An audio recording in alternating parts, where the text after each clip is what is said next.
Hi guys, this is Oliver TV and welcome back to my vlog. For this video mga idol ay ating sasagutin ang isa sa mga katanungan ng ating viewers.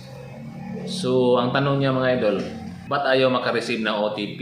Kapag ganyan mga idol, ayaw makareceive ng OTP or ayaw makareceive ng OTP yung ating phone. So ito po yung dalawang paraan, pinaka-effective na dalawang paraan upang makareceive tayo ng OTP.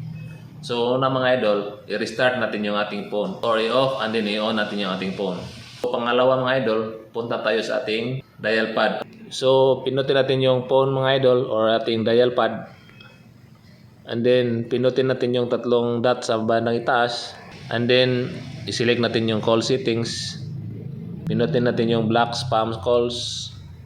And then piliin natin yung block numbers mga idol. Pindutin natin yung tatlong dot sa may bandang itaas. Pindutin natin yung select. Then pindutin natin lahat yun mga idol. And then pindutin natin yung delete. And then okay.